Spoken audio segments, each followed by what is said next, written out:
नमस्कार दोस्तों, स्वागत है आप सभी का SRL एकेडमी के यूट्यूब चैनल पर। दोस्तों, आज के इस वीडियो के अंदर हम बात करने वाले हैं लसिका और लसिका तंत्र के बारे में। हम देखेंगे कि जो ये लसिका होता है ये क्या होता है, लसिका तंत्र में कौन कौन सी संरचनाएं होती हैं वो पाई जाती हैं।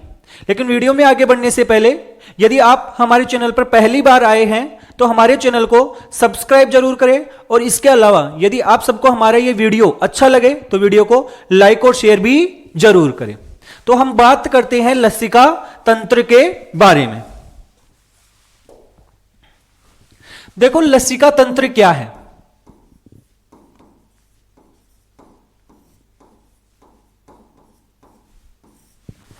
नॉर्मली जब भी आप परिसंचरण तंत्र के बारे में देखते हैं तो आपको रक्त परिसंचरण तंत्र है उसी के बारे में पता होता है।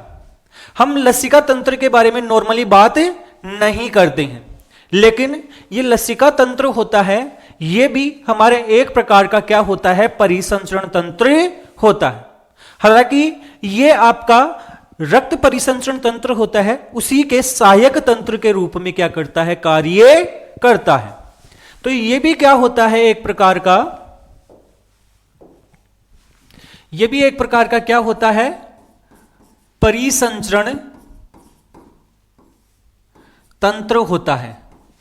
और ये परिसंचरण तंत्र होता है आपके रक्त परिसंचरण तंत्र का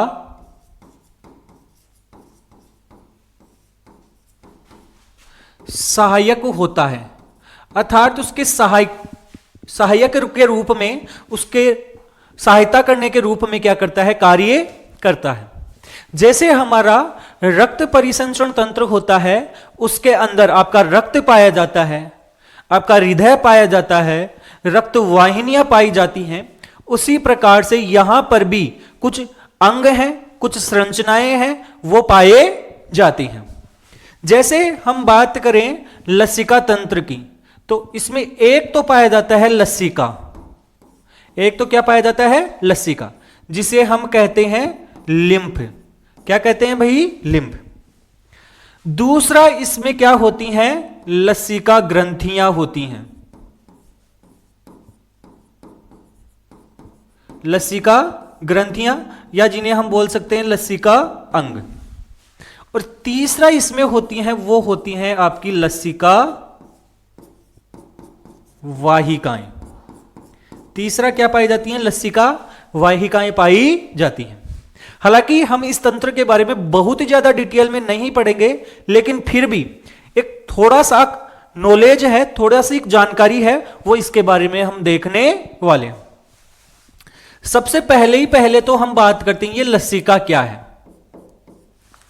जैसे हमारे शरीर के अंदर रक्त होता है वो एक तरल पदार्थ होता है, उसी प्रकार से ये लसिका होता है ये भी एक प्रकार का क्या है, तरल पदार्थ होता है। लसिका क्या होता है, ये भी आपका क्या होता है, तरल पदार्थ होता है। ये बनता कैसे है, देखो आपके शरीर में क्या पाई जाती हैं, ऐसे बहुत सारी क्या पाई जाती हैं, कोशिकाएं पाई जाती हैं। और जब ये कोशिकाएं पाई जाती हैं तो इन कोशिकाओं के बीच में कुछ स्थान होता है, ये आपका क्या रहता है, खाली रहता है। कुछ स्थान होता है जो क्या रहता है, खाली रहता है। और इस खाली स्थान को हम क्या कहते हैं, इसे हम कहते हैं अंतर कोशिकीय स्थान। इंट्रासेल्यूलर स्पेस होता है जो आपकी कोशिकाओं के बीच में पाया जाता है। अब क्या होता है कि जैसे हमारा रक्त होता है ये आपकी पतली पतली केशिकाओं के द्वारा, पतली पतली केशिकाओं के द्वारा कहां पहुंचता है, ये पहुंचता है आपके इन कोशिकाओं के पास में, अर्थात कैपिलरी के द्वारा ये रक्त होता है यहां पर पहुंचता है। जब यहां पर पहुंचता है तो यहां पर रक्त होता है वो केशिकाओं से क्या हो जाता है, केशिकाओं से छन जाता है, क्योंकि केशिकाएं होती हैं उनकी भित्ति होती है एकदम पतली सी होती है, इस कारण वो रक्त है उसके अंदर से प्लाज्मा छनकर इन कोशिकाओं के बीच के स्थान पर आ जाता है। कहां आ जाता है? कोशिकाओं के बीच के स्थान पर। और इस तरल को हम क्या कहते हैं? उत्तक द्रव कहते हैं। क्या कहते हैं? उत्तक द्रव बोल दो या अंतर कोशिकीय, इसे क्या बोल देते हैं? अंतर कोशिकीय तरल कहते हैं। और ये वास्तव में किससे छना है? ये वास्तव में आपके रक्त से ही छना है। और रक्त से छनकर आपका कहां पर इकट्ठा हो गया है? कोशिकाओं के बीच में इकट्ठा हो गया है। अब इस हिसाब से यदि रक्त से यह तरल छनता रहेगा और आपकी कोशिकाओं के बीच में ही इकट्ठा होता रहेगा, तो इस प्रकार से तो उस कोशिकाओं के बीच में उस उत्तक में क्या आ जाएगी? सूजन आ जाएगी। उसमें क्या आ जाएगी? सूजन। तो इस कोशिकीय तरल को वापस से क्या कर लिया जाता है? इकट्ठा कर लिया जाता है। इस कोशिकीय तरल को क्या कर लिया जाता है? इकट्ठा। और इसी कोशिकीय तरल को या इसी उत्तक द्रव को फिर क्या बोला जाता है आपका? इसी उत्तक द्रव को या अंतर कोशिकीय तरल को हम क्या कह देते हैं? लसिका कहते हैं। क्या कहते हैं? लसिका कहते हैं। तो आपको ध्यान रखना है कि ये लसिका है, ये हमारी कोशिकाओं में बनता है। कैसे बनता है? रक्त के छनने से बनता है। रक्त का जो प्लाज्मा होता है ना, वो प्लाज्मा ही वास्तव में क्या होता है? कोशिकाओं के बीच में इकट्ठा हो जाता है। तो अब थोड़ा सा लसिका के बारे में मैं आपको बता देता हूं। तो यदि लसिका के बारे में देखा जाए तो लसिका कैसा है? एक तरल पदार्थ है। और क्योंकि ये आपके प्लाज्मा से बना है, रक्त में जो प्लाज्मा पाया जाता है उसी के छनने से बना है, इस कारण ये भी कैसे रंग का होता है? हल्के पीले रंग का होता है। कैसे रंग का होता है? हल्के पीले रंग का होता है। इसके बाद में यदि और बात देखें लसिका के बारे में, तो यह आपके उत्तक द्रव होता है। क्या होता है? उत्तक द्रव होता है, या इसे हम बोल सकते हैं अंतर कोशिकीय तरल होता है। यह किससे बना है? आपके रक्त के छनने से। कहां पर? कोशिकाओं में। कोशिकाओं में रक्त के छनने से बनता है। इसके अलावा यदि हम देखें तो देखो, इसके अंदर आरबीसी नहीं पाई जाती है। इसके अंदर आपके लसिका के अंदर आरबीसी नहीं पाई जाती, इसी कारण इसका रंग लाल नहीं होता है। इसका रंग होता है ये या तो हल्के रंग का है, हल्के पीले रंग का, या फिर कैसा है? रंगहीन है। कैसा है भाई? रंगहीन। तो आरबीसी इसके अंदर क्या होती है? अनुपस्थित होती है, ये याद रखना। लेकिन डब्ल्यूबीसी हो सकती हैं। डब्ल्यूबीसी इसमें क्या होती हैं? उपस्थित होती हैं। और जो डब्ल्यूबीसी सबसे मुख्य रूप से पाई जाती है लसिका में, एक डब्ल्यूबीसी सबसे मुख्य रूप से पाई जाती है जिसका नाम क्या होता है? लिम्फोसाइट। क्या नाम होता है? लिम्फोसाइट। ये सबसे मुख्य है, याद रखना।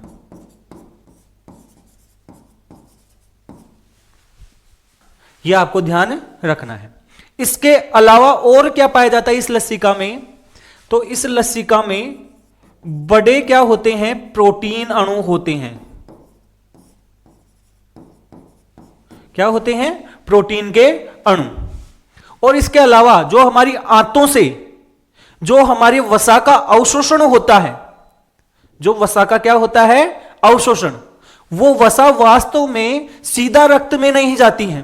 पहले उसको किस में डाला जाता है? लसिका में ही डाला जाता है। जब हमने आंत की संरचना पढ़ी थी तो उसमें हमने देखा था कि एक संरचना होती है लेक्टियल। तो उस लेक्टियल में वास्तव में क्या होती है? लसिका होती है। तो इसमें क्या होती है? वसा के अणु होते हैं। वसा के क्या पाए जाते हैं? अणु पाए जाते हैं। और किसमें? आंत्र से अवशोषित होते हैं। कौन सी संरचना में? लेक्टियल में। कौन सी संरचना में? लेक्टियल में। तो यह आपको ध्यान रखना है कि लसिका क्या होता है। लसिका भी एक प्रकार का क्या होता है? तरल पदार्थ ही होता है। इसमें सबसे इंपॉर्टेंट चीज जो आपको याद रखनी है, इसमें कौन सी कोशिकाएं पाई जाती हैं? मुख्य रूप से लिम्फोसाइट कोशिकाएं पाई जाती हैं। इस कारण यह आपकी शरीर को क्या प्रदान करता है? प्रतिरक्षा प्रदान करता है। क्या प्रदान करता है भाई? प्रतिरक्षा। क्यों भाई? क्योंकि लिम्फोसाइट होती है, यह हमारे शरीर में प्रतिरक्षा प्रदान करने वाली क्या होती हैं? कोशिकाएं होती हैं। आपने नाम सुना होगा बी लिम्फोसाइट, टी लिम्फोसाइट। ये वास्तव में आपके शरीर को रोगों से लड़ने की क्षमता प्रदान करती हैं। तो ये तो हो गया हमारा लसिका। अब इसके बाद में हम बात कर लेते हैं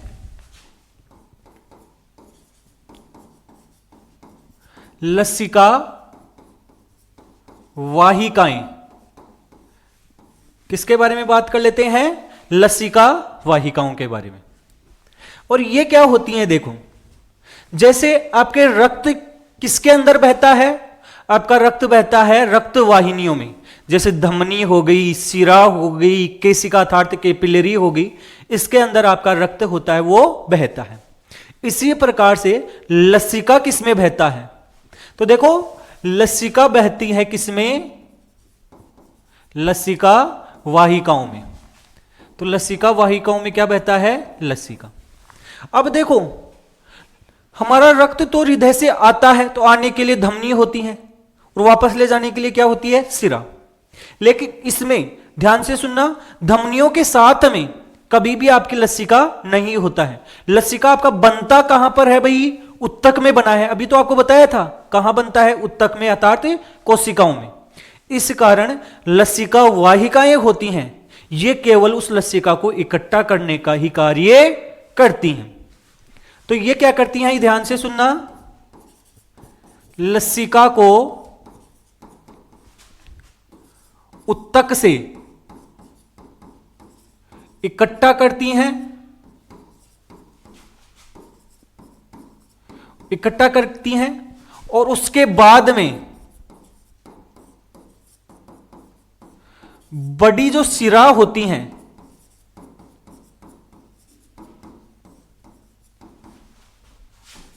रक्त में छोड़ देती हैं।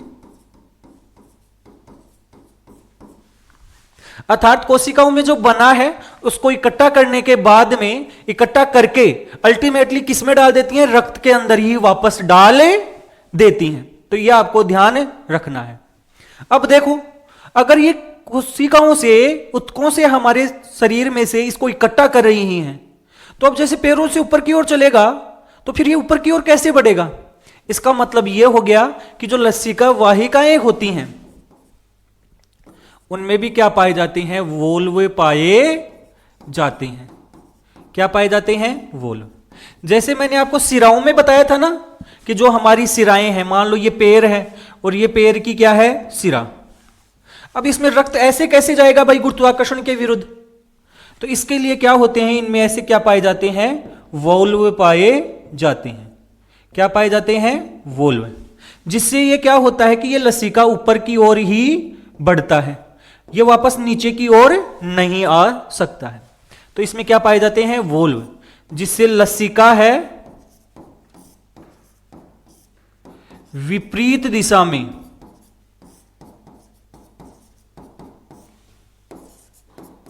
ना बहे।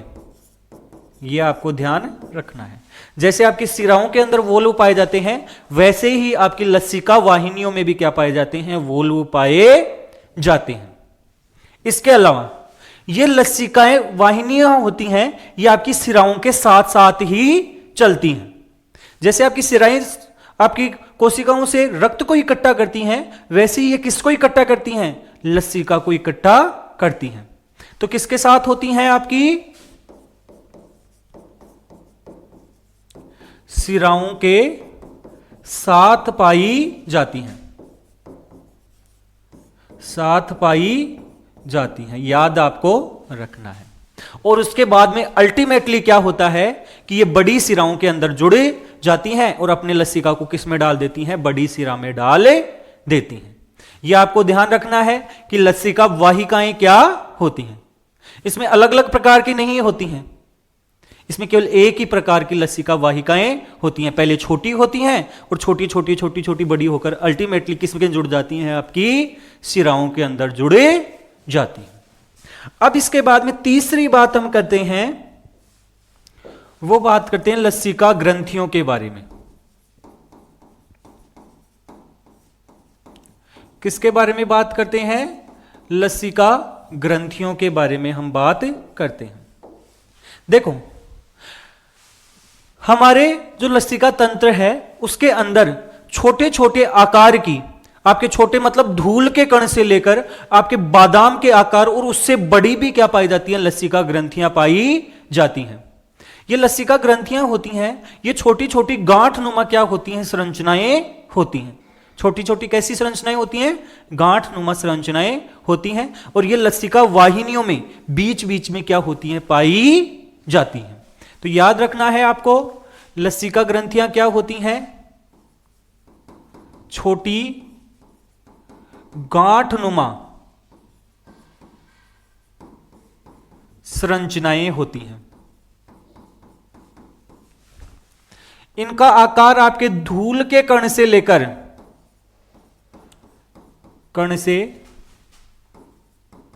बादाम के आकार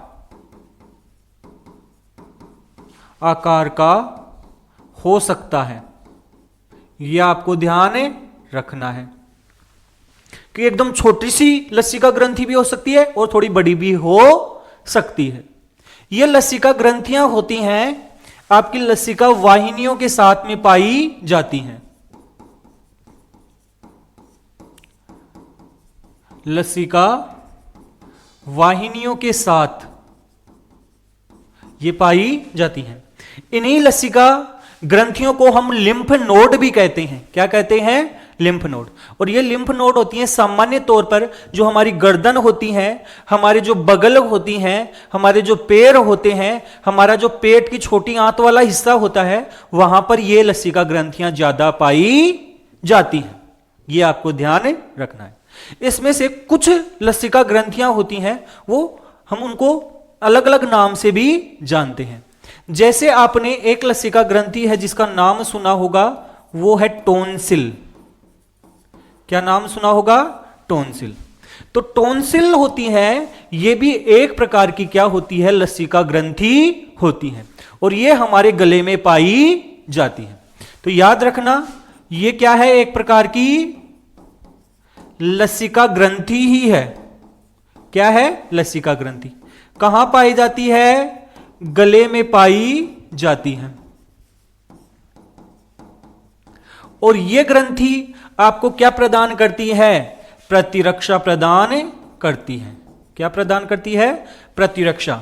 सबसे पहले जो बैक्टीरिया वगैरह जो खाने के अंदर जा रहे हैं उसको एक तरीके से डिस्ट्रॉय करने का यह कार्य करती है। तो एक ग्रंथि जिसका नाम आप जानते हो टोंसिल, यह भी एक तरीके की क्या होती है, लसिका ग्रंथि होती है। दूसरी ग्रंथि जिसका नाम आपने सुना होगा, थाइमस ग्रंथि। कौन सी ग्रंथि होती है, थाइमस ग्रंथि। और यह एक प्रकार की क्या है, अंतःस्रावी ग्रंथि है। और यह भी एक प्रकार की क्या है, लसिका ग्रंथि ही है। क्या है भाई, लसिका ग्रंथि। याद रखना, इस थाइमस ग्रंथि से एक हार्मोन स्रावित होता है जिसका नाम होता है थाइमोसिन। कौन सा हार्मोन होता है, थाइमोसिन। इस थाइमस ग्रंथि की बारे में यदि हम बात करें तो ये कहां पर होती है, हमारी हृदय के पास जो महाधमनी होती है ना, उसके पास में ये पाई जाती है। यहां पर क्या होता है, टी लिम्फोसाइट जो होती है, टी लिम्फोसाइट का क्या होता है, परिपक्वन आपकी टी लिम्फोसाइट होती है वो मेच्योर कहां पर जाकर होती है, आपकी थाइमस ग्रंथि में ही होती है। इसी कारण उसका नाम टी लिम्फोसाइट होता है। टी का मतलब होता है थाइमस। बनती कहां पर है, बोन मेरो में, और परिपक्व कहां पर जाकर होती है, आपकी थाइमस ग्रंथि में। तो इस प्रकार से ये भी हमारे किस में काम में आती है, प्रतिरक्षा में काम में आती है। लेकिन आपको ध्यान रखना है कि ये थाइमस ग्रंथि होती है, ये बच्चों में ज्यादा विकसित होती है, और जैसे जैसे फिर बड़े होते जाते हैं ये धीरे धीरे क्या होती जाती है, सिकुड़ती जाती है। तो ये बच्चों में क्या होती है, अधिक विकसित होती है।